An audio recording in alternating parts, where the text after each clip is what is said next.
Maka di hadis lakinu mautakum bikalimati la ilaha illallah, atau lakinu mautakum bi surati Yasin. Kenapa bacakan surah Yasin? Supaya memudahkan perjalanan kematiannya.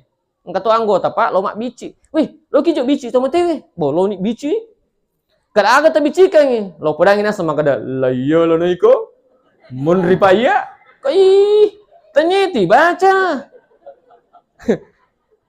Iya, angkat Pak anggota le suruh kade. Lo kijol bici sama tewe. Utane dah ku aga nang te bici kan. Nah, ko pedangin sa pausas maka dah murazakan itu matu. Pacalan ko ki buru aga kutu masempajang. Majatuh sifat pada merupa tahu dah kuit. Apa yang dibisikkan? Ya ayyuhan nafsul mutmainnah, irji'i ila rabbiki radiyatan mardiyah, padahuli fi ibadi wadhuli jannati. Insya